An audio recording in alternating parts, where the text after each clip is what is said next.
Американецтер өздөрү ошону чийип туруптур, өздөрү таң калып атышат. Кандайча кыргыздар ушул жерге келип туруп калып атат депчи. Эмне үчүн антып калдык? Ошондо эле көрөсүз, кыргыз тилин сүйлөшөт да. Орус тилинде, анан англис тилинде чыгып атса, Көбүнчө биз кыргыз деп эле келгенбиз да. Анан уруулук каяктан пайда болду? тилибиз жоголуу коркунучунда туруп атса, Ала тоо бизди бөлүп жарды. кантип башка элди биздин тилде сүйлөтөбүз деген суроо туулап атат. Тилекке каршы ошо кезден оомат бизден кетти. Биз өзүбүздүн артыбыздан эс алган жерибизди тазалай албай атсак, Биз момундай азыр кайырмакты алыс кыргытып атабыз. 2050 жылы биз могул жерде болобуз, 2100 жылы момундай болобуз. мону монтишибиз керек, тигинтишибиз керек деген нерселерди де сүйлөшкөн жоксуңарбы? А сен кыргызсыңбы дейт. Ооба десем. А жок, сиз жарабайсыз деп койду. Калктын деңгээли керек. Бишкектик кыргыз диплом кийимизи жогорураак турат. Улуу дөөлөттү күтүш үчүн бир аз бияктын даярдыгы керекпи, кереги жокпу? Мен кыргыз мамлекетин бренд кылышым керек деп өзүм максат койдум да, ошодон кийин биз көчмөн оюндар жараттык. Кытай поднебесный болуп атпайбы? А мы небесная странабыз. Саламатсыздарбы, урматтуу YouTube каналымдын көрүүчүлөрү? Бүгүн биз бренд боюнча сүйлөшөбүз. Кыргыздын улуулугу жөнүндө сүйлөшөбүз. Канткенде биз өзүбүздүн жолубузду табабыз, ошол жөнүндө сүйлөшөбүз. Атайын ушул бренд боюнча серепчи Максат Чакини биз мейманга чакырдык. Саламатсызбы? Саламатчылык. Сизди көрүп атканыма абдан кубанычтамын. Билишимче, дайыма кыргызга жан үрөп жүрөсүз. Биздин көчмөндөр оюнунун авторлорунун бирисиз. Анан ошол жалпы жонунан карап айтканда, биз мындай сезим келип атат да, азыркы учурда кыргыз эми гана кыргыздыгын билип, сурап, тамырыбызга кайтып, эми гана бир өзүбүз минтип кармалап таанып аткандай сезим келип атат да. Бул сезим мени жаңылыштырбай элеби? Сизде дагы ошондойбу? Чил ошондой болуп атабы же кандай? Туура эле, биз союз кулаганда мен 9-класс болчумун да. 9-класска көчүп аткам, 8-класстан. Анан ошол кездеги окуган китептерди, тарыхтарды карасам, бизди союздун тарыхтары кыргыздар 16-кылымда гана жаралган деп, ошо 16-кылымдан бери эле тарыхы келатат деп ошондо жазылып калган. Анан биз ошо менен мындай айтканда биринчи билимибизди алып туруп келаттык. Анан азыркы учурда мына эгемендикти алганда биз жаңы ойгонуп, мындай айтканда жаңы бул дүйнөгө негизи эле мындай айтканда кайра келгендей сезимдер болуп туруп, көзүбүз ачылып, азыр тарыхты казсак эле бери жагы 3000 жылды чүйдөгөндөр таптык да. Ал эми азыркы мына азыр биздин залкар тарыхчыларыбыз Кытайдын азыр императордун архивтерине кирип, ошол жактан дагы керек болсо нары 1-2000 жыл ары кете турганда издерибизди таап атышат дагы. Демек, мындай карап көрсөк, биз кыргыз эли бул азыркы заманбап тирүү элдердин эң эле байыркы элдерине кирет экенбиз да. Мисалы, биздин азыр жаш бир тарыхчыларыбыз бар, генетикалык тарыхчыларыбыз деп койсок болот. Бул Кубан Чороевдер. Ошол жакында айтып калды, Максат билесиң дейт, жакында дейт бир чоң долбоорго катыштым дейт да. Ошол Американын ошол USAID сыңары чоң дүйнөлүк бир уюм бар экен. Алар ошол адамзаттын тарыхын чийишкен экен да. Эми биздин тарыхчыларыбыз эмне бул жанагындай бир буюмдарды табып же бир жерден шаарларды тапса, ошо менен тарыхты жазышат да. Ал эми бул уюм кан менен, генетика, гаплогруппа, ДНК менен чийишкен экен да. То есть бул ДНК менен эч кимди алда албайсың. Мисалы, тарыхчылар кээ бирлер бар да, эми өзүнүн каалагандай жазып коюшу мүмкүн. Бул баланча жерде баланча болгон, түкүнчө жерде түкүнчө болгон, эмне десе ошол жерде кашык таап алдым, же кылыч таап алдым, же ошол жерде шаарды таап алдым деп жазып койсо, биз эми ага ишенебиз. Ал жерде эми балким 70-80% калып деле окуп калышы мүмкүн. А бирок ДНК бул канда. Сизде менде агып аткан кан, гаплогруппа. Буну менен эч кимди алда албайсың. Буну бир гана Кудай өзү гана өзгөртпөсө, бир да адам аны өзгөртө албайт да. Анан ошо менен американецтер көрсө адамзаттын тарыхын чийишкен экен дагы. Анан алардын жана сайтында ар бир ошол тарыхтын мындай айтканда чиймесин, схемасын биздин жана жети атабыз санжарабыз чийилбеди, ошондой сыңары полный чийилген схемасы бар экен. Ошол мага сайттын ачып туруп көрсөтпөдү. Максат карасаң дейт. Могу кимдин гаплогруппасы дейт. Эми мен өзүм дагы ошо ДНК гаплогруппага көп кызыгып чыгам. Карап көрсөм R1A Z93 деп турат да. R1A Z93 бул кыргыздын гаплогруппасы. Карасам 10-15 миң жыл мурун пайда болгон көрсөтүп турат да. Анан мен айттым, бул кандайча биз кыргыздар 10-15 миң жыл бери эми карабайсыңбы дейт. Бул эми мындай айтканда заманбап биздин азыркы тарыхчылар түшүндүрө албай турган нерсе да. Анан адан кийинки эле эски азыркы заманбап тирүүлөрдү улуттарда карасам араб менен еврей турат да. Получается 3 эле азыркы түрүү элдердин эң древний еврей, араб, анан эле кыргыздын гаплак группасы турат. R1 Z93. Эми бул албетте биз азыр мындай айтканда тарыхчылар түшүндүрө албайбыз. Бирок американецтер өздөрү ошону чийип туруптур, өздөрү таң калып атышат. Кандайча кыргыздар ушул жерге келип туруп калып атат депчи.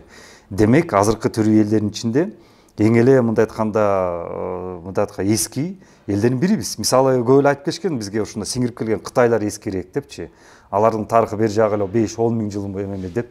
Бирок булардын мындай айтканда гаплак группасы кан менен бул мындай айтканда бул математический точный тарых деп койсок болот да.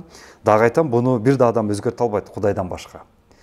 Ошон үчүн ушул жерден ошодон биз дагы мындай айтканда көп таң калыштуу нерселерди ачып атабыз азырчы. Эми азыркы жана мен жогору айтканда тарыхчылар ошо Кытай императорлорунун архитекторун өзү эле таап алышпайбы, бирок ошол архитектордо көп нерсе дагы бизге атайын бербей жатышат. Мисалы Ватикандын архивинде, ошондой эле мисалы Россиянын КГБнын архивтеринде жана Американын атайын национальный архивтери бар. Ошол жакта дагы биз жөнүндө көп нерсе жазылгандар бар экен да. Алардын анча-мынча мындай айтканда үзүндүлөр чыгып кетип атат, ошол интернет булактарынабы же башка жактан чыгып кетип атат. Ошону көргөндө эле биздин жок чачыбыз тик туруп атат да. Демек биз кыргыз эли дүйнөдө таасир эткен эл экенбиз. Мен ушул сөзгө басым коет элем да, таасир эткен элбиз.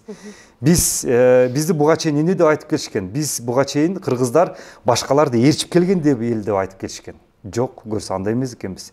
Биз жада калышса ошол орустарга, жада калса ошол католиктерге, жада калса ошол кытайларга, ошол кезде сверхдержаваларга, азыркы мисалы Америка, Россия, Кытай сверхдержава деп атпайлыкпы? Ошол сверхдержаваларга таасир эткен эл экенбиз. Ошол сверхдержавалар бизди ээрчиген ошол кездеги державалар экен да. Биз ошондой калк цивилизация болгон экенбиз да. Эми мен азыр мына цивилизация деп калдым. Бизди өзүбүздү улут же эл же этнос деп эмес, биз көрсө өзгөчө бир цивилизация экенбиз. Эми азыр албетте биз ошонун ачылыштарын кайра мындай айтканда унутуп калган тарыхтарыбыздын ачылыштарын азыр башатында туруп атабыз да. Мен ойлойм жакынкы 10-15-20 жылдагы будан да чоң сенсациялык ачылыштар болот. Ошондо балким мен эми ушул сөздөн коркпоймун. Биз бул дүйнөнүн бир господиндери деле болуп калышыбыз мүмкүн. Албетте мен айткан кээ бир сөздөрүм кээрлер үчүн көбүрөөк айтат, койчу кандайча депчи. Мисалы биз көчмөн оюндарын жаңы баштап атканда ушул сөздөрдү бизге айткан, койчу биздин баягы болбобо көкбөрүбүз же жана оодарышыбыз же жана чүкө оюндарыбыз кантип эле бизди эми баягы дүйнөлүк олимпиадага тете боло турганда болот деп туруп ушундай ишенген эмес. Бирок биз ишендирдик. Көрсө биз олимпийский оюндарга биз конкурент боло аласызбы, ошону ишендирдик. Демек биздин оюндарыбыз ошондой потенциалы бар депчи. Ал эми оюндарыбыз бул бир эле бир тармагы да, бул кичинекей эле бир тармагы. Ал эми нары жагында кандай биздин ааламыбыз жатат. Манас эпосунун ааламы жатат, биздин ата бабаларыбыздын ааламдары жатат. Эми ушунун баарын көтөргөндө азыркы учурда ошо биздин тарыхчыларыбыз баары эле шок болуп атат да. Демек биз дагы казышыбыз керек экен. Көптөгөн ары кетишибиз керек экен. Ошондо биз бул дүйнөдө көп нерсеге претендовать эте тургандай биздин укугубуз болот да, юридикалык укугубуз болот. Мисалы, эмнеге претендовать эте алабыз? Бул жер эле эмес. Эгер жерди алсак, биз Могол, Азиянын өлкө-чөлкөмүндө көп эле биздики чыгат. Биздин канча деген биз аркылуу тараган элдерге дегедек болсо претендовать этебиз да. Мисалы, кыргыз этносу деп айтсак болот да. Биз азыр айтып атпайбы, түрк тилдүү элдер депчи, түрк этносы деп. Бизди ошол эле жанагы Гумилев болобу, Бенштам болобу, дүйнөлүк жана еврей окумуштуулар бизди жазып кетишкен. Бизде отуреченный народ депчи, то есть биз ошо түрктөшүп же түрк тилине кирип калган элдер депчи. А бирок биринчи түрк кыргыздан бир 1000-2000 жылдан кийин эле пайда болуп атат да. То есть на самом деле бул кыргыз этносу дешибиз керек. Түрк тилдүү эмес, кыргыз тилдүү бизи этнос деп айтышыбыз керек. Анан мен азыр тарыхчы эмесмин, бирок биз ошол серепчи дейбизби же активисттер дейбизби, ушул жактан же жаңы бир саясий бир топтор дейбизби, биз азыр ушул идеологияны көтөрсөкпү деп атабыз да. Ушул идеологияны түрк дүйнөсүндө биз мындай айтканда кайра векторду бурушубуз керек. Чынында гана түрктүү эмес, тилдүү эмес, түрк элдүү эмес, чын айтканда кыргыз эли деп айтышыбыз керек. Анткени азыркы эле ошол эле түрк этносунун ичинде карасаңыз 33 эл барбыз да. 33 элдин ичинде эң эле биринчи бизбиз. Мындай айтканда атасы бизбиз. Бирок түрктөр булар бизден кийин эле пайда болгондо, бул мындай айтканда бул биздин инибиз да. азыркы заманбап тил менен айтканда братчикабыз да. Анан эми ошо братчикабыздын атыбыз менен бизди атап коюп атышат да. Кандайча ошол жактан да биз көп нерсени азыр талашыбыз керек да, оспаривать этишибиз керек да. Анан ушул жерде мен ойлойм, бул биздин азыр Кыргыздын идеясы, идеологиясы алдыда дүйнөнү төңкөрө тургандай нерсе болот да, Кудайым буйруса. Мисалы убагында Гитлердин идеологиясы дүйнөнү төңкөрүп экинчи дүйнөлүк согушка алып кетти. Эми албетте биз согушка алып келбей эле коелук. Ошол эле коммунисттердин идеологиясы кандай деген баягы империяны жок кылып туруп СССРди пайда кылды. Ошондой сыңар тете боло тургандай биздин азыр идеябыз, идеологиябыз келатат да. Мен ойлойм, ишенем, ушу жакынкы ушул 5 жылдын ичинде биз азыр концептуалдуу бир ошол идеяны формировать этип туруп дүйнөгө алып чыгабыз. Ошондо биз дүйнөнү эмне менен багындарабыз? Албетте биз азыр экономикабыз менен, нефтибиз жок мисалы да. Мамлекетибиз азырынча мындай айтканда кедейирээк десек болот да. Бирок биз рухубуз менен багындарабыз. Ошол эле католиктер, ошол эле араб туугандарыбыз, ошол эле кытайлар, ошол эле орустар, ошол эле американецтер ошол рухтун артына бизге келишет. Эмнеге дегенде алар билишет. Кыргыздар бул дүйнөнүн мындай айтканда кожоюндары да. Эмне жагынан кожоюндары? Руханий жактан, рух жактан кожоюндары. Себеп дегенде азыркы заманбап элдердин бирөөсү да болгон эмес. Биз бул дүйнөнү багындырып атканда. Азыркы заманбап элдердин бирөөсү дагы ата бабалары ал бул дүйнөгө келип, мындай айтканда Чыңгыз хан дейби, Аттила дейби, анын бирөөсү дагы ойгон элек болчу. Ойго кирилек болчу. Бирок биздин ата бабаларыбыз биринчи каганаттарын куруп аткан ошол кезде. Өзүнүн таасирлерин жүргүзүп аткан. Өзүнүн көз караштарын бул дүйнөгө алып келип аткан да. Адан кийин экинчи улуу кыргыз каганаты пайда болгон. Ушул жерде мен дагы ушул каганат жөнүндө айтып кетким келет дагы. Бизде мисалы империябыз курганбыз да, ошол каганат деп бир эле каганатты айтышат да. Жок, бизде кем дегенде 2 каганат пайда болгон. Биринчи каганатты Барсбек каганыбыз курган. Аны албетте ошол кездеги түрк каганаты менен саглашып тилекке каршы ошол кезде каганатыбызды кичине басып койгон. Бирок ошол кезде биринчи каганат курулган. Бул мындай айтканда империя, сибирде азыркы мына Россиядай, Америкадай, христиандардын, католиктердин империялары болуп атпайбы? Ошондой сыңары ошол кезде биринчи империябыз болгон да. Адан кийин эле 100 жылдан кийин экинчи улуу кыргыз каганаты курулган да. Бул биздин Азиянын чөлкөмүн толук басып алган. Балким жанагы Манас прообразы, биринчи прообразы, акыркы прообразы ошондо түптөлгөн дагы, жана Бейжиңди чабылып атпайбы Манас атабызчы. Балким ошондогу биздин каганатыбыз, кагандарыбыз жана Көмүлаге, жана Алпсолагай дегендерибиз именно ошо жана Пекинди, Бейжиңди, Кытайды толук чапкан, ошол бул жагы Азиядан, Орто Азиядан баштап тиги Тынч океан чейин бүт чөлкөмдө ошол үстөмдүк кыргызган экинчи улуу кыргыз каганаты болгон дагы. Ошол кездеги биздин таасирибиз бүткүл элдерге өзүнүн изин калтырып калган дагы. Биздин кички азыр мындай айтканда кыргыз этнос формироваться этип калган да. Азыр мына биз кыргыз эле деп атпайлыкпы, Ала тоодо жашап атабыз. Бирок ошол Хакас элдери, Алтай элдери, Тувалыктар, жана Фуйский кыргыздар деп коет, Памир-Алайдагы кыргыздар, жанагы Вандык кыргыздар дейс, баардыгы бул биздин ошол этноско киргенде ошол кездеги биздин каганаттын мындай айтканда бир чачырандары болгон да. Анан азыр мен байкап жүрөм, ошол көп эле мен сыңары болгон көптөгөн ушул келечектеги биз кыргыз идеясын жана идеологиясын түптөй турган инсандар азыр өтө көп пайда болуп атат да. Мисалы ошол эле Мелис Мураталиев өзүнчө мына кыргыз темасын абдан жакшы көтөрүп жүрөт. Мына Кубаныч Чороев мырза бул ошол генетикалык жактан кыргыздын ошол жана тарыхын ошо америкалыктар менен биргеликте алып келип чыгарып атат. Кыяс Молдокасым ошол агайыбыз тарыхты жазып атат. Ошол Кытайдын императорунун ичинен тиги 7 сандыктын астына калып калган ошо архивтерди алып чыгам деп туразына Садыр Нуркожоевич колдоп чыкты. Каржы жагын чечип берем деп атат. Эгер ошол жагын каржы жагын чечсе, действительно анда биз шок болот. Биз эле эмес, дүйнөлүк шок боло тургандай. Анан анча-мунча көрө албаган улуттар мындай айтканда өзүнүн мындай тилин читей тургандай фактыларды алып чыгам деп атат.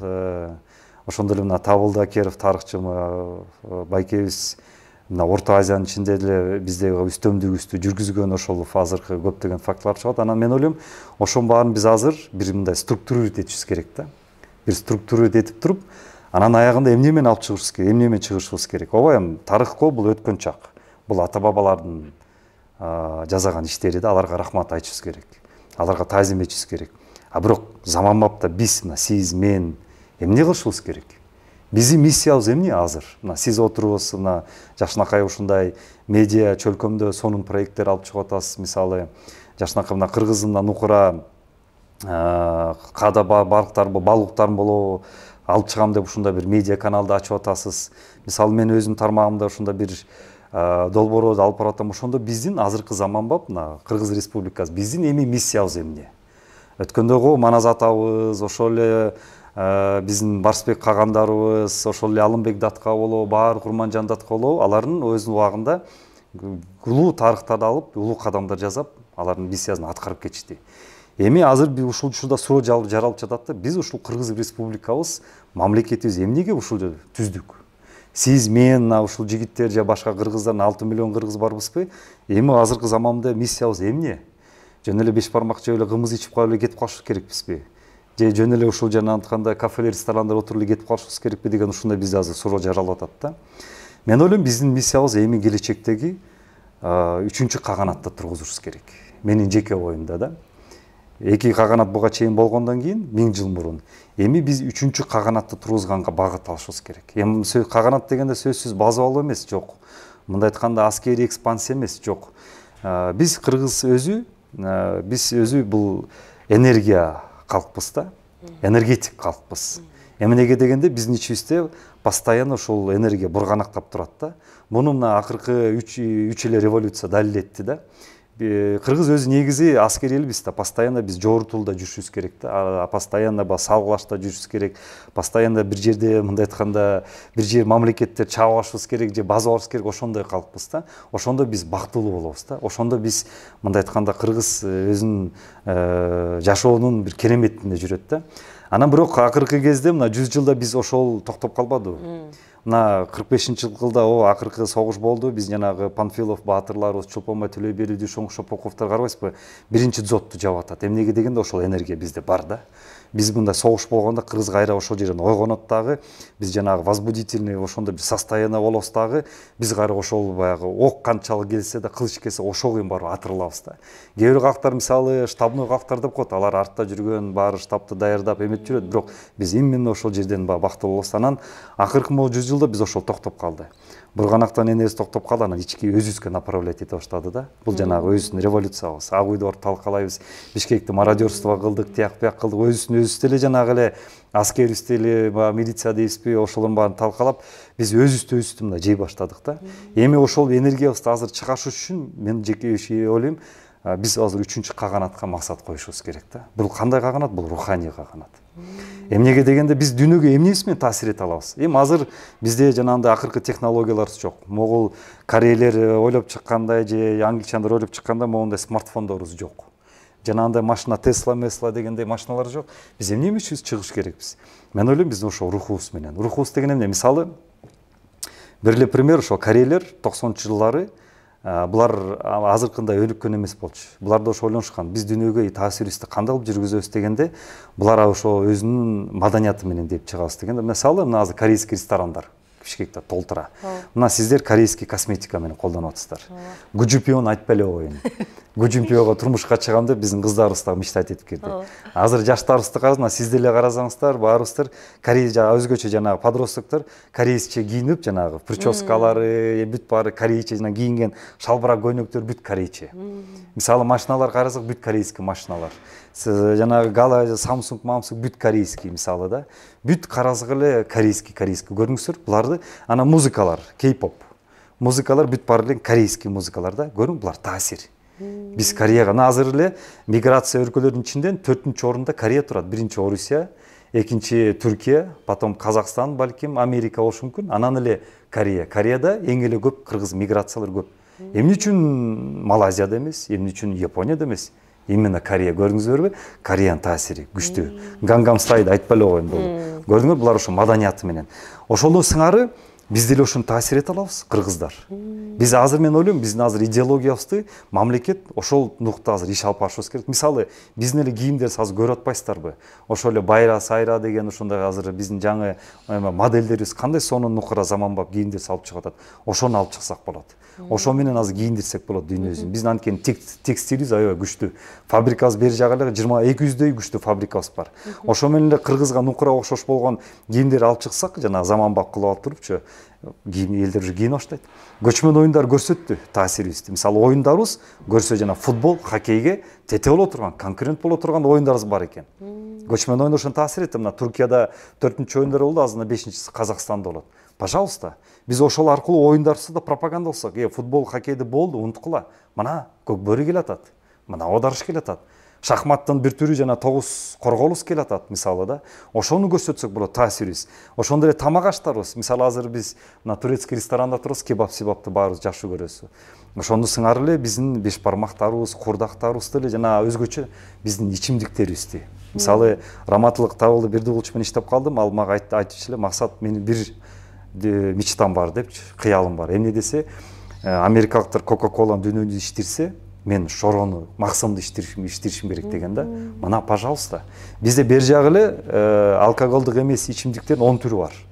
Чалап, мисалы, максым, жарма, мисалы, ошонун баарын дүйнөбүздөн алып чыксак, пожалуйста, ошону иче башташат да. Адан тышыңа сыңары, мисалы, музыкабыз жана кей-поп сыңары, биздин дагы кей-рэп деп койсок, же кей-жи рэп деп койсом болот да. Рэп боюнча кыргыздын азыр жаңы бир сонун бир ачылыштар болуп атат. Мисалы, Улук Манапаны алыңыз. Мисалы, жанагы Ямаджи Фейджини алыңыз. Мисалы, жанагы Фриманды алыңыз, Джейвуну алыңыз. Булар биздин азыркы кыргыз рэбин дүйнөбүздүн алып чыгып аткан заманбап, мындай айтканда, биздин жаштарыбыз да. КМШ мамлекеттери, СНГ мамлекеттери жаштары бүт азыр ошолордун атын укканда жаштары мындай жалпак тил менен айтканда сейишет да. Ал эми бакыр өзгөчө. Анткени бул манасты рэп менен мындай айтканда миксовать этип кыргыз рэбин алып чыкты, манас рэбин алып чыкты да. Мисалы, жанагы манас эле бул рэп да. Эгер мындай айтканда карап көрсөкчү, деп туруп айтып атпайбы? Бакыр дагы ошону окшоштуруп туруп, азыр сонун жанагы ойлорумда тигиндей мындай деп туруп алып чыгып атат. Эми албетте бул жана Гарлово пение деп бул тиги биздин Алтайдан, Энисайдан бери келаткан биздин када салтыбызда бул манас эпосунда калган. Бирок ошол биз стилди рэп менен айкалыштырып, азыр сонун кыргыз рэбин, нукура кыргыз рэбин алып чыкты да. Бул стиль эч кимде жок. Даже жада калса жана рэптин ата мекени туулган жери Америкада, США-да да жок. Булар мисалы американцдар гангстер рэп деп алып чыгып атпайбы? Американцдар жанагы 50 Cent тиги булар да дүйнөбүздүн тең азыр 100 миллион деген альбомдор миллиардтап туруп альбомдорду тираждап чыгарып атпайбы? Ошондой сыңар мына Бакырда алып чыкты да. Эми мен ойлойм, ушундай сыңары биз алып чыксак, дүйнөбүздүн биз багындырабыз да. Толтура нерсени багындырабыз. Бул жактан биздин потенциалыбыз ошол убагында Япония, Корея кантип багындырса, мен ойлойм азыр именно кыргызга азыр бизге очередь келатат да. Именно ошол Орто Азия жанагы Туран чөлкөсүндө келип атат да. Анан Туран жөнүндө дагы айтып кетким келет. Бизди да Туран деп айтып атышпайбы? Акыркы кезде Туран деп туруп сиз да угуп аткандырсыз. Бизди көбү кыргыздар монголоидный раса деп коюшат да. Эми бул Европанын бөлгөн көз карашы да. Бизди алар дүйнөнү 3 расага бөлүп коюшкан да. Европеидный, негроидный, анан монголоидный депчи. Европоид деп алар өздөрүн киргишет. Булар көбүнчө ошо европалыктар ойлоп тапкандары да. Анан негроидный деп бул кара торун баарын киргизип койгон. Анан монголоид десе баягы көздөр кичине минтсе болгондор ошонун баарын киргизип койгон да. Биз кыргыздар жана ошо Орто Азия чөлкөмүндөгүлөр биз монголоидко кирбейбиз. Биз Туран расасына киребиз. Ага чейин биз европеид расасы болчук, кыргыздар. Мына жана жогоруда айтып кетпедимби, гаплогруппа R1Z 93 депчи. Биз R1 гаплогруппасына киребиз да. Бул арийский гаплогруппа да. Бул толугу менен европеиддик гаплогруппа. Анан ошол европеидтердин ошол бул эми кыргызча арулук деп коет эмеспи, таза кандуулук. Таза кандуулук эмне менен билинет? Таза кандуулук сиз айдаган Lexus менен билинбейт. Сиз кийинген Gucci, Prada менен билинбейт. Таза кандуулук сиздин келбетиңиз менен билинбейт. Канчалык сиз экөөс татынакай болбосок дагы, бул менен таза кандуулук айтыш кыйын да. Таза кан бул мына сиз менен да агып аткан кан менен. Орустар айтып коет эмеспи, голубая кровь депчи. Ошо кан менен билинет да. Анан таза кандуулук мисалы гапла ошол Эрадина жанагы Гитлер убагында айтып чыкканда Эрадина жана арийская депчи, таза арулук деп. Ошон үчүн бул сөз жана аруке деп ошодон бизде калганда. Мисалы ошону карап көрсөңүз, орустарда ашып кетсе 50%. Ошол немис англичандарда ашып кетсе 30-40%. Ал эми кыргызда 70% Эрадина. Демек биз көбүнчө европейттүүлүк экенбиз да, мындай айткандачы. Ошону эмне доказывает, бул биздин жанагы Энисайдагы биздин Барсбек Каган доорунда жашаган кыргыздар, биздин ата бабаларыбыз. Толугу менен ошо буларды Кытай источниги жазылып кеткенде, булар кыргыздар ошол кезде узун бойлуу, көк көздүү, ак жумал жана сары чач деп туруп жазып кетишкен да, рыжий дьяволы деп коюшчу алардычы. Анан эми биз албеттен баягы биз Алтайга көчүп келип, анан баягы Орто Азияга көчүп келип, кичине мындай аралашып, бияз туранский раса болуп кеттик, бирок каныбыз алиги чейин Эрадина да, 70% Эрадина. То есть биз ошол орустарга же француз же немистерге караганда биз арийлекпиз, европейттүүлөкпүз да, мындай айтканда. Алар аны билишет. Бирок аны алар жашырат, айтышпайт да. Эми биз ошону айтышыбыз керек да. Каныбыз менен биз европейдный расабыз. Келбетибиз менен туранский расабыз да. Туран деген бул жана переходный раса деп коет да, ошо монголоид менен ошол жана европейдный ортосунда дагы да. Биз мисалы сизде менде ушундай кичине мындай ак жумал, бизде сурма бар, мисалы мындай айтканда. Анан биздин карап көрсөңөр, көп эле кыргыздарыбыз дагы азыр мына көк көздүүлөр болуп туруп дагы көп ошол европейт жакта азыр төрөлгөн, азыркы көбүнчө ошол наристелерди көп кете баштады да. Неге дегенде бул жана эски геном ойгонуп атат кайрачы. NSI геному азыр ойгонуп атат. Мен ошону көп байкап атам. Азыр ойгонуп атат дагы, мен ойлойм ушул темп менен биз балким 3-4 кылымда биз кайра NSI келбетибизге келебиз да. Ошол Орто Азиянын ичинде көрөсүңөр, европейттиктер кайра пайда болот. Европейцтер пайда болот, бирок алар кыргыздар. Алар француз еврейлер эмес, ошол кыргыздар. Мен ойлойм, ушул азыр ушундай айтканда көптөгөн ушундай биз унутулган нерселер ачылып атат дагы. Биз азыр ошонун баардыгын идеология бир идея катары ошону алып чыгышыбыз керек.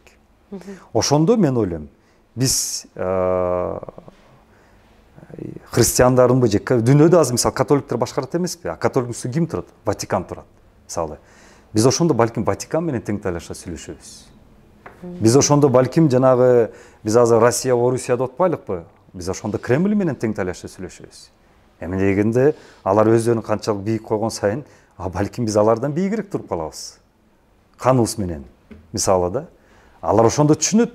Мисалы алардын династиясы бар да, жана Романова деген, Рюрикович дегендечи, биздин ошондой династиябыз болгон. Ажо, мисалы, ажолор булар биздин кагандардын династиясы да. Биз алардан дагы балким бийик туруп калабыз дагы, ошолорду менен тең талашта сүйлөшө баштайбыз. Эмне дегенде алар түшүнүшөт. Биз акасы биз бул дүйнөлөрдүн господиндери экенбиз. Мисалы Чыңгызхан эмне үчүн кыргыздарды базалоо үчүн Жөчү ханды жөнөткөн, өзүнүн баласын жөнөткөн. Анан Жөчү келгенде бизди кырган эмес. Ошол кезде ушундай тарыхчылар суроо жарылып атат да. Чыңгызхан эми ошол кезде уже дүйнөнү дүңгүрөтүп, империянын баарын куруп алып туруп, мындай айтканда эми уже хан болуп, каган болуп, ээз болуп отурган да. Бирок именно тек гана жалгыз ушу кыргыздарга эмнегедир ушундай атайын бир экспедицияны жөнөткөн. Бирок бул военный экспедиция болгон эмес, согуш экспедициясы болгон эмес, салгаш болгон эмес, кыргын болгон эмес. Ушундай бир суроолор жаралып атат да азыр тарыхчылардачы. Анан биз дагы ошонун баарын тең эми биз тарыхчы эмеспиз, бирок бир идеология жактан, идеолог деп өзүбүздү эсептейбиз, идеология жактан биз касып көрдүк дагы. Көрсө Чыңгызхан признание искал. Орусча айтканда. Неге дегенде, мына президенттер жаңы шайлап атканда бул башка президенттерден таанууну издейт да. Мисалы Садыр Нуркожоевич президент болду, ага чейин Сооронбай Шайбыч, ага чейин Алмазбек Шаршенович, ага чейин тиги Бакиев, тиги Акаевтер болгондо булар эмнени издейт? Булар башка президенттерден признанияны издейт, куттуктоону издейт. Ал президенттер таанууну издейт. Тааныгандан кийин ал президент толугу менен президент болот. Ошондой эле мамлекеттер. Кыргыз мамлекети эгемендүү алганда башка мамлекеттерден таанууну издейт да. Мисалы Россия тааныса, Америка тааныса, Кытай тааныса эгемендүүлүктү. Демек бул мамлекет толук кандуу мамлекет катары эсептелет дагы, бул дүйнөлүк бир эмеге кирет да, уюмга. Ошондой эле ошол кезде дагы бул система ар убакта болгон да. Анан Чыңгызхан эми ооба баарын басып алды, өзүнүн душмандарын кырды. Хан болду. Бирок ал өзүн хан кылып жайлап койду, эме шайлап койду да. А кечиресиңер, а сени кайсы башка хан признавать этти? Кайсы каган признавать этти сени? Анан ошол кездеги мындай айтканда сверхдержаваларды, ак сөөктөрдү мындай айтканда бир элди издеген да. Анан ошол кезде жалгыз гана кыргыздар. Эми Кытай ал мындай айтканда душман болуп атат. Тем более ал Кытайды уже басып алган. Анасына вассал болуп турат. Эми вассалдан ал мени признать этти дебейт да. Ал өзүн тең тайлаш элди издеген. Ал өзүнүн балким даже мындай айтканда бир династиясы бар. Ошол кездеги сверхдержава сыяктуу таасир этип турган элди издеген, тарыхы күчтүү элди издеген дагы ошол кезде чөлкөмдө бир гана кыргызды көргөн дагы ошондо өзүнүн баласын жөнөткөн, Жучу ханды жөнөткөн. Эми бул азыркы расмий тарыхта айтылбайт. Бирок биз буну ошону айтып чыгып башташыбыз керек. Жучу хан эмне үчүн кыргыздар келген? Ал мындай айтканда за признанием келген. Таануулукка келген. Бизди тааныгыла деп келген да. Ошондон кийин кыргыздар Чыңгыз ханды тааныгандан кийин Чыңгыз хандын толук мындай айтканда бийлиги сүрө баштаган да. Мисалы, жалпак тил менен айтканда жана вор закондер болот эмеспи? Уурулар. Алар чтобы өзүнүн авторитетин көрсөтүү үчүн башка уурулардан признание алышат. Хандар да ошондой болушкан да. Ошол кезде эми биз ошол тарыхты, мисалы, буга чейин башка тарыхчылардын жазуу менен окуп келгенбиз. Алар эмне жазышкан? Жучу хан келгенде кыргыздар басып алган, минткен тигинткенде, бирок кечирип койгула. Жучу хан биз менен согушкан эмес, андай аскер менен бизге келген эмес, ал делегация менен келген. Ошол кездеги аристократтар силер экезиңер биздин ханыбыз ушундай шайладык, Чыңгыз ханды. Таанып бербейсиңерби деп келген да. Анан ошол кезде биздин ата бабаларыбыз тааныган, анан кийин Чыңгыз хандын империясына кирген. Бирок кандай кирген? Мындай айтканда бир тең укук менен кирген да, на равных дегендей да, орусча айтканда. Себеп дегенде экономикасы күчтүү.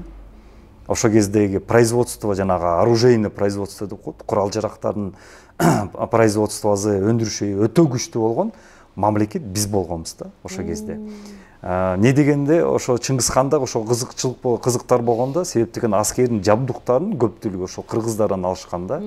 Ошол кезде мисалы дизайн, ошол кезде технологиялардын баары тең, ошол аскердин жанагы защитать эткен ошо жанагы жабдуктар, завод кийимдер бүт баары тең ошо кыргыздардан алганда, ошон үчүн кыргыз мамлекетине тийген эмес. Анан биз азыр ошол тарыхтарсын баарын тең ошодон коркпой, уялбай, мисалы биздин коңшуларыбыз эмне дейт дебей, жедиги биз азыр жанагы стратегиялык сверхдержавалар эмне дейт дебей, мен ойлойм ошонун баарын алып чыгышыбыз керек. Биз азыр экономикабыз менен алар менен тең талаша албайбыз. Алтыныбыз менен тең талаша албайбыз. Кум төрүбүзбү же жерибиз мененби, нефтибиз жок. Мисалы да суубуз менен дагы эми аз мына көрүп атабыз, суубуз деле ал төрүнө турган ресурс экен. Ал менен тең талаша албайбыз. Эмне менен тең талашабыз? Тегибиз менен. А тегибиз биздики, аристократ. Тегибиз биздики, мырзалардыкы да, мындай айтканда. Эми биз ошобуз менен алып чыгышыбыз керек. Ошобуз менен гана биз, мен ойлойм, бул дүйнөнүн көсөмдөрү билет аны.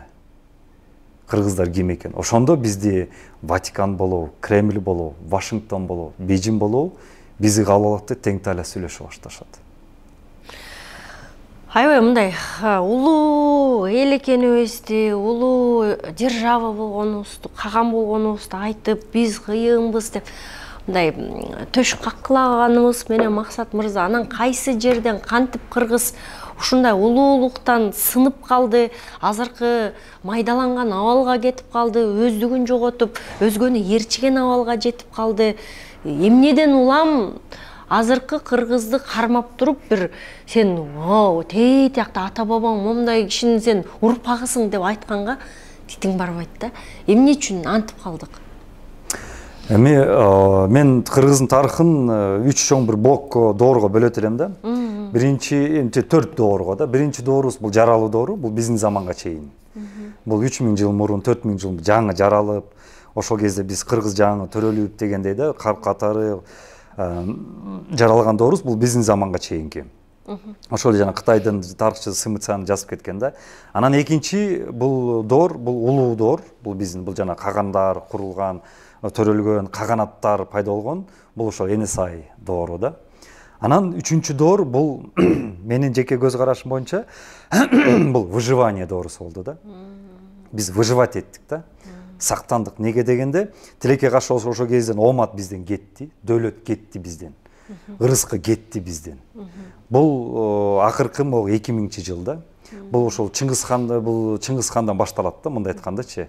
Биз ошо кезден баштап кыргыздар мамлекетибизди жогото баштадык да, анан улуу көч башталды. Биз Алтайдан улуу Ала тоого келдик дагы.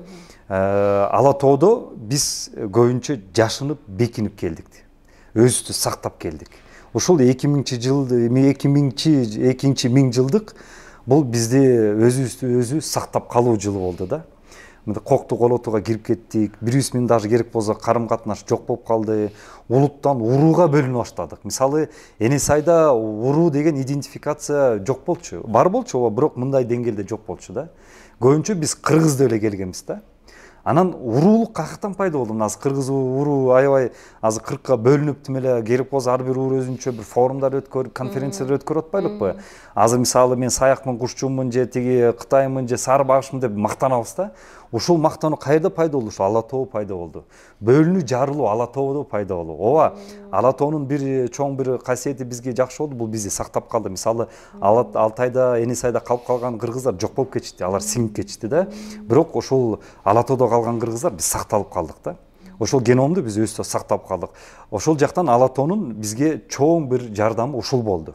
Бирок дагы ошондой эле терс таасир болду. Ала тоо бизди бөлүп жарды. Биз кокту колотууга бөлүндүк, түндүк түштүккө да бөлүнүп кеттик дагы. Бул коктуда жүргөн кыргыздар баланча уруу, тигиде коктуда жүргөн кыргыздар түкүнчө уруу болдук дагы. Бирибиз менен катнашуусу ошол бийик тоолор бөлдү дагы. Мисалы, бир кар түшсө, жарым жылдап кар түшөт дагы, карым катнаш үзүлдү дагы. Бизди жарым жылдап, керек болсо 1 жылдап, 2 жылдап көрүшпөй калабыз дагы. Анан ар бир уруу өзүнчө бир мини булут катары сыңары идентификациялай баштады да. Мисалы, ошол эле уруу чабыштар эмнеден? Ошодон келди дагы. Тилекке каршы ушул 2000-миңжылдык бул бизди өзүбүздү сактап калуу, анан кээ бир жерден ыдырап бөлүнүү жылдар болду да. Эми Кудайыма шүгүр, азыр 2000-жылды өттү. Ушул жанагы өзүнүн тарыхыбызда унутканыбыз дагы көп ушудан болду. Тилекке каршы Ала тоодо мисалы биз толук кандуу мамлекет кура албай койдук да. Чынын айткандачы. Сөзүн ачыгын айтканда, Ала тоодо биз толук кандуу эч бир мамлекет кура албай койдук. Ала тоо геному кыргызга эмнегедир мамлекет курдура албай койду. Ооба, сактап калуу жактан күчтүү геном болду, бирок мамлекет куруу, дүйнөнү багындыруу боюнча бул тилекке каршы слабый геном болуп калды да. Ал эми Энисай геному бул тескерисинче мамлекетти куруу, дүйнөнү багындыруу боюнча, сверхдержавалар куруу боюнча бул күчтүү геном болду да. Күчтүү геном болду. Бирок кийинки бул 2000 жанагы жарым жылда баштоонда Чыңгызхан доору келип атканда, мындай айтканда конкуренттүүлүк жактан өтө күчтүүрөөк ушундай калктар пайда болгондо, ал жактан ооба мындай айтканда туруштук бере албай койду ал геномчу. Бул геном деген эмне? Бул жана гендер деп коет эмеспиз, ошо гендердин топтому ошонан геном деп коет. Мисалы, Энисайда ошо бир геном болгон, анан Ала тоодо экинчи геном болду. Эми мен азыр жеке баам боюнча азыр үчүнчү геном азыр пайда болуп атат биздечи. Үчүнчү азыр бул заманбап геном. Биз ошол Ала тоо геномундан азыр мындай айтканда айрылып атабыз. Биз уруу идентификациясынан кайра улутка өтүп атабыз. Уруулук болбойт экен. Кайра кыргыз болуп туруп биригишибиз керек экен. Уруулукту унутушубуз керек экен. Тарых катары эле калтырып коюшубуз керек. Санжырачыларга эле калтырып коюшубуз керек. Бирок биз эми кыргызбыз деп туруп ошондо бир кечибиз керек да. Ошону азыр түшүнө баштадык дагы. Азыр жаңы геном формировать эте баштады да. Жаңы геном. Ошол жаңы геном мен терең ишенем, биздин жаңы улуу жортулдарды баштайт. Экспансияларды баштайт. Кандай экспансиялар жортулдарды? Биз дүйнөнү багындыра баштайбыз. Басып алуу эмес, биздин жана мен жогоруда айткандай таасирибиз менен, руханибиз менен. Мен терең ишенем, азыркы заманбап жаштарыбыз карасаңар, булар жана поколение индиго деп коет. Башка такыр совсем башка бир поколение келатат да. Булар ошол интернет поколение дейбизби? Булардын ой жүгүртүүсү бизден алдын ала алдыга кеткен. Булардын математикалык чыгаруу боюнча же бир мындай айтканда бир оюндагы бир операциялар чыгаруу боюнча абдан жана компьютерде болгон бат иштейт да. Бат иштейт. Булар мындай айтканда бир рамкада турушпайт. Булар совсем башка кыргыздар. Булар бизге окшошпогон кыргыздар азыр төрөлө баштады да. булар мындай айтканда рамкадан чыга турган, ой жүгүртүүсү рамкадан чыккан азыркы мындай жаңы төрөлгөн балдарды мен байкап атам. Азыркы заманбап мына мектеп окуучуларын карасам, булар ошолор келип атат да. Булар глобалдуу кыргыздар келип атат. Кудайым буйрса мен ойлойм, булар үчүнчү геном ушулар да. Булар азыр бизде үчүнчү каганатты басы эме түптөөгө ушулар башталат да. Эми биздин бирок сиз экөөбүздүн миссиябыз азыркы учурда ушуларга ушу шартты түзүп беришибиз керек да. Фундаментти түзүп беришибиз керек. Ушул мамлекетти сактап калышыбыз керек. Эмнеге дегенде бул мамлекет заманбап тил менен айтканда стартап. Бул стартап. Любой эле бизнесте стартап болот эмеспи? Ошонсуңар эле бул азыр Кыргыз Республикасы мейли, балким биз азыр кедейбиз. Стартапта, бирок биздин ички дүйнөбүз, руханыбыз көрсө бай экен да.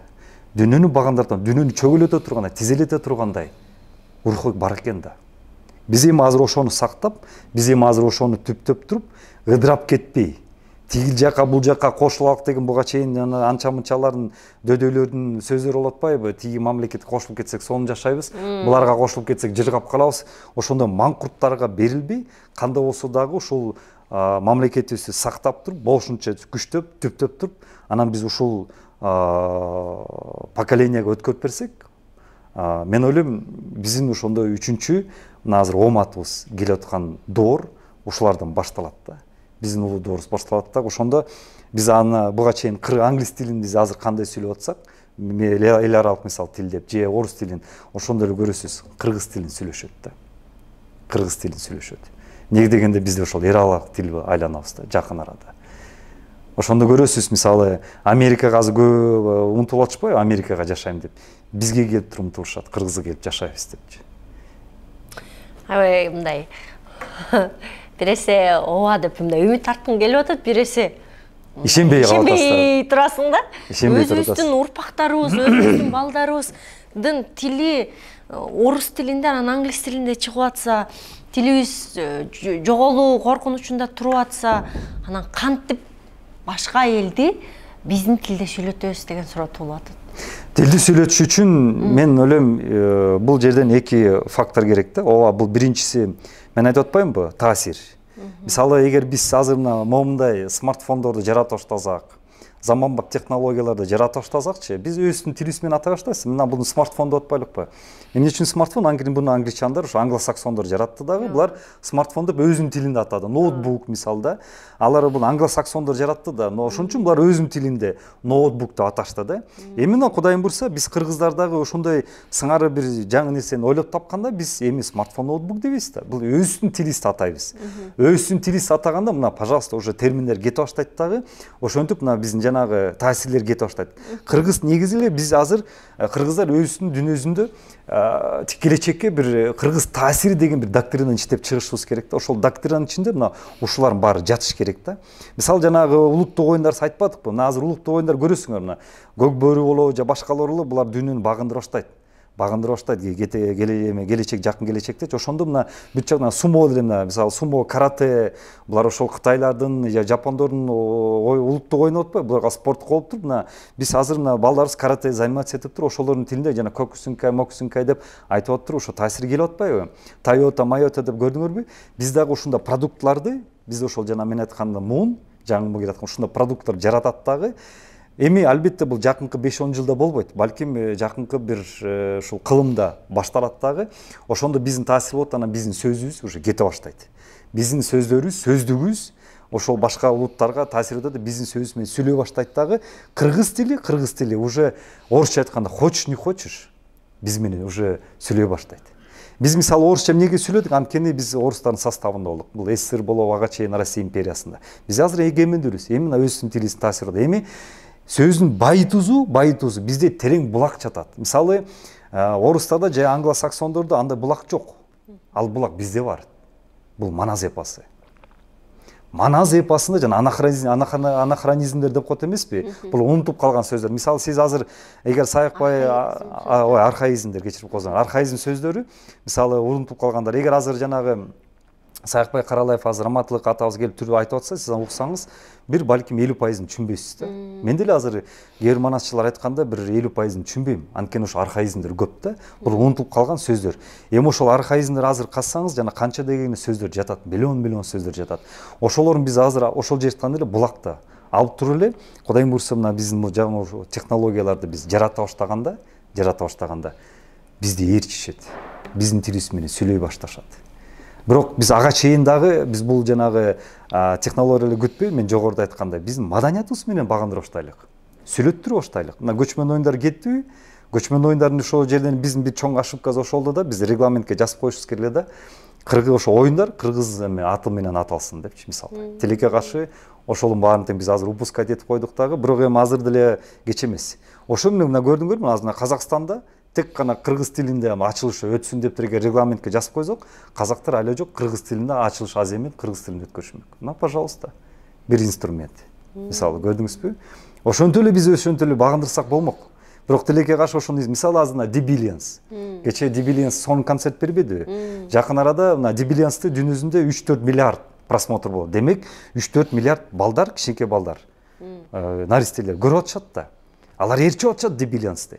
Эми Дибилиансты ошо аркылуу YouTube'да кыргыз тилинин анча-мынча сөздөрүн кошуп койсок, анча-мынча кошуп жанагы алардын мисалы окей деген немеси бар эмеспи, англичандардын. Биздеги дагы макул дегендер ушундай бир сөздөр менен караштырып койсок, англис балдар уже биздин кыргызча сүйлөп баштады. На, пожалуйста, Дибилианс деле инструмент. Анан берге жана жакында бир жакшы идея чыкты. Дибилианс парк деп, Диснейлендке окшоп, Дибилианс ленд деп туруп ачпайлыкпы.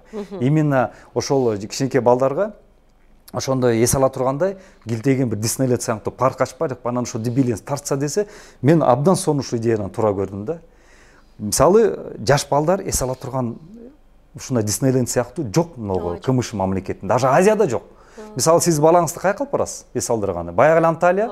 Эми Анталия кичинекей балдарга багытталган эмес, ал сизге окшогон, мага окшогон улууларга багытталган да. Ал эми кичинекей балдар жалгыз гана Диснейленд да. Ал эми биз ошо Дибилианс эгер ачса, анан чикки тигиндей мындай деп туруп анан ошондой азыр сонун азыр жанагы кичинекей жана кыргыз сөздөр менен уже чыкпадыбы? Ошентип азыр чыкса, бүт балдар жанагы 4-5 жаштагылар, 1-класс балдар айтат: "Ата, мен ушакка барайынчы, ушак соң турбайбы? Ата, мен ошакка бар, ата апарчы." Акыры ушунда отуруп апасын кулак мейизин жейт да, анан Кыргызстанга алып келет. Пожалуйста, мына таасир. Аналар бияка келет дагы биздин сөз үйрөнүп баштайт. Кичинекей бала жана чикки дегенде ошентип биздин сөздөрүн уже баласын атасын үйрөтүп баштайт да, биздин 5 бармагыбызды жеп баштайт. Тимнен, пожалуйста. Биз ушул көптөгөн инструменттерибизди көрбөй жатабыз. Толтура бизде инструменттер. Ошону чыгарып алсак эле, мына биздин таасир кетип баштады.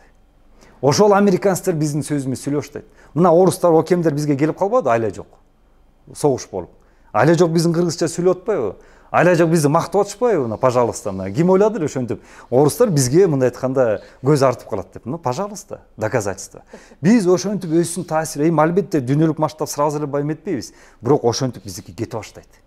Да, бизде көптөгөн ушундай инструмент, жанагы мен жогоруда айткандай, жанагы рэп звездаларыбызды, жана Бакыр Сакыр, Улукман апаларыбызды эле поддержка кылып, финансировать этип койсокчу, Америкага эле жөнөтүп коелучу. Америкалыктар рэп дегенде алар өлүшөт, сүйүшөт.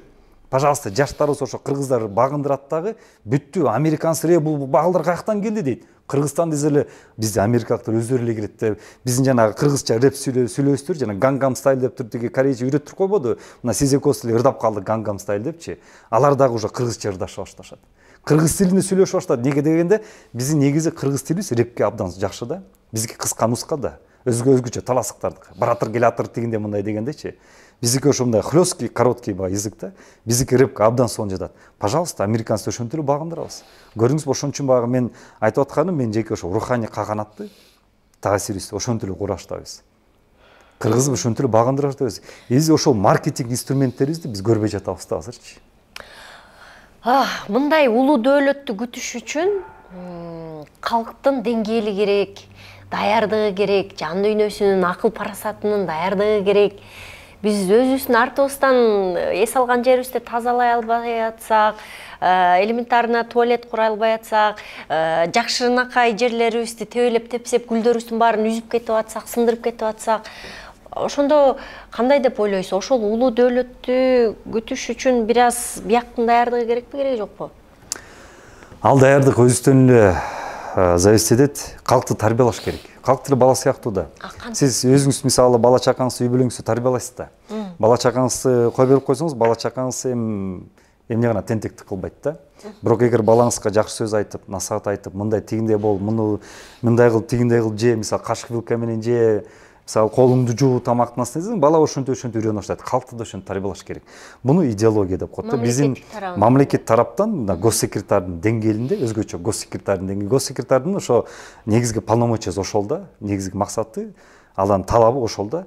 Мамлекетке ошол идеологияны түптөп туруп, калкка ошону түшүрүш керек дагы, тарбиялаш керек да. Анан калк ошону көрөт да, көз ошондой турбайбы деп ээрчи баштайт. Мисалы, Союз кезинде биз кыргыз мамлекетте абдан жогорку интеллектуалдуу эл болгонбуз. Союз кезинде, мисалычы. Эми бир жакшы жери ошол болгондо, баарыбыз китеп окуганбыз, театрга барганбыз, цирктерди, кинотеатрлардан, ошол жактан библиотекалардан чыкпай, китепканалар чыкпай, ошондой эл болгонбуз да. 91-жылы карасаңыз, мисалы, кандай биз эл элек, космонавт болобуз, мисалы, жаңы баягы республиканы куруп атканда биз ушундай кыргыз мамлекетин курабыз деп, ошон үчүн жана легендарлуу парламент деп туруп да, ошондо эмне үчүн легендарлуу болгон? Анткени ошол кездеги депутаттарыбыз ошондой болгон. Анан 30 жылдын ичинде биз кандай бузулдук? Жалаң саясат болуп атып, тилекке каршы калкыбыздын деңгээли да ошондой түшүп кетти да. Сиз айткандай элементарно мусорду тияк бияк таштап карабыз, өзүнүн жери баягы бузуп атпайлыкпы? Эми ушуну биз ошол госсекретардын деңгээлинде ошондой идеологияны жүргүзсөк, кыргыз мамлекетинде биздин максатыбыз момундай улуу урматтуу эл. Биз момундай азыр кайрмакты азыр ыргытып атабыз. 2050 жылы биз могул жерде болобуз, 2100 жылы момундай болобуз. Мына ушундай программаны иштеп чыктык. Биз кыргыз мамлекет дүйнөнү багындырабыз, мындай десек, кыргыздар ойлонот эле. Алар деле ойлонот. Биз ушундай болуп аткандан кийин, ушундай аристократ эл экенбиз, каныбыз таза эл экен, аруу эл болгондон кийин кой. Мындай болуп, тигиндей болуптур. Ал деле уже карапайым эл болсо дагы, ал уже ойлоно баштайт. Өзүн мындай айтканда туралай баштайт да. Регулировать эте баштайт өзүн. Сиз деле балаңызга сен көкме, сен деген эчтеке чыкпайт десең, ал ошондой өзүн көкме, өзүн эчтеке чыкпаганда катары алып жүрөт да. Мындай айтканда бир байкуш катары жүрүп калат да. Бирок сен билесиңби, атаң момундай киши, сен урпактарың момундай киши, жет атаң билесиңби, момундай болгон, тигиндей болгон, сен ошонун тукумун деп айтып койсоңуз, ал бала да өзүн уже минтип баштайт. Мен ата бабаларым мондой болгон деп кой. Тигинде ал өзүн уже контролдой баштайт да. Ошондой сыңары бизге элге ошондой сиңирсек, биздин элибиз да ошондой болот да.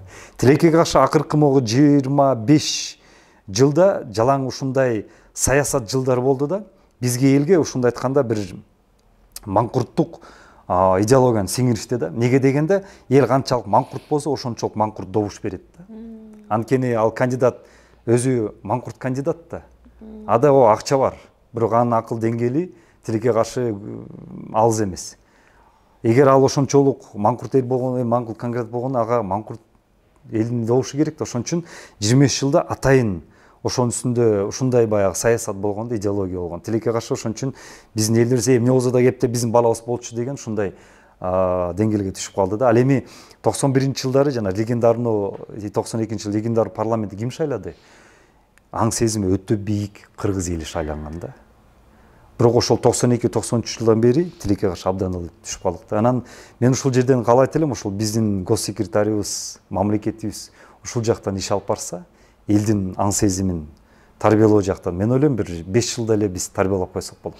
Мамлекеттик катчы, ошол эле ажолор, сиз мындай алар менен жолугушуп, момундай идеябыз бар, мону монтишибиз керек, тигинтишибиз керек деген нерселерди деле сүйлөшкөн жоксуңарбы? Эми биз бийлик бутактарында эмеспиз, биз азыр жарандык активист катары жүрүп атабыз, сунуштар берип атабыз. Эми ал жакта эми чечимдер балким азыркы убакытка тиешелүү катары кабыл алып атат, билбейм, айта албайм, комментарий бере албайм. Мисалы биз азыр өзүбүздүн бир жумушубузду алып барып атабыз, бул бренд. Кыргыз мамлекетинин бренди. Бул дагы ошол кыргыз элинин духун, рухун ойгото турган дагы бир технология да. Мисалы, жөнөкөй бизнестин ичинде карасак, машиналардын ичинде бренд болот. Mercedes, Lexus, мисалы да, Rolls-Royce. Булар брендтер да. Сиз ошол машиналар айдагыңыз келет. Мисалы, аял инсандарыбыз кийимдер Gucci, Prada, Zara'лар кийгизи келет, анткени ошону кийгенде өзүн өзгөчө эле сезип калат. Эми чүпүрөк, бул деле жөнөкөй чүпүрөк. Бирок бренди бар болгон үчүн өзүнчө мынтип этип калабыз да. Ошондой эле жана iPhone'ду, мисалы, эми бул iPhone эмес, бирок iPhone'ду көтөргөндө кыздарыбыз өзгөчө туалетке киргенде атайын жана логотипин көрсөтүп туруп мындай өздөрүн тартышат да, селфи кылышат да. Байкасаңыз, именно логотип жакканда көбү кол минтип алып туруп логотипин көрсөтүп, ал тиштелген алманы көрсөтүп, неге дегенде бренд да. Бул статусту берет да. Мен ушундай крутоймун деген сыяктуучу. Ошондой эле брендер мамлекеттин жарандары өздөрүнө момундай колдор моон деп жүрүшөт. Мен ошол мисалы француздар, мисалы американецтер, я американец, даже жаныбызда эле соседтер карасаңар, мисалы казак туугандар мен казакстандыкмын же россиялыкмын деп мактанышат да. Неге дегенде алар мамлекеттери дүйнөлүк масштабта дүңгүрөп турат да, мындай айтканда бренд мамлекеттер да. Эми ошонун ичинде биз кыргыз мамлекети брендпизби? Суроо да. Тилекке каршы жок.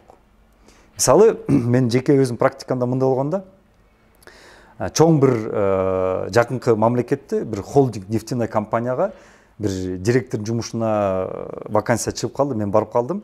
Анан 10 чакты баланын ичинен мен анан ошол бала жаран да, ошол мамлекеттин жараны чыгып калдык финалга.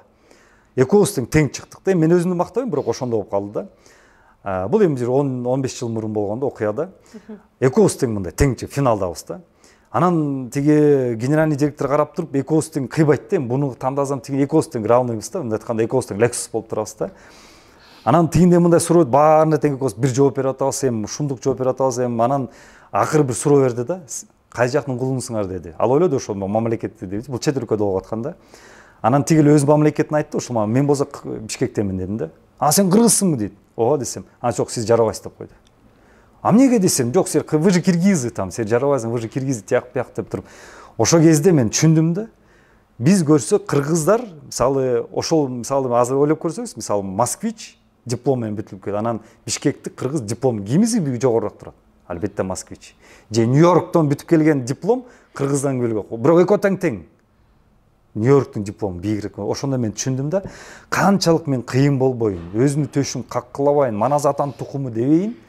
Бирок кыргыз же Кыргызстан же Киргиз деген үчүн мен ар дайым ылдып, ошондо мен түшүндүм дагы. Мен ошондо мен башымды шалпайтып алып кетип калдым да, бирок мен ошондо ойлодум.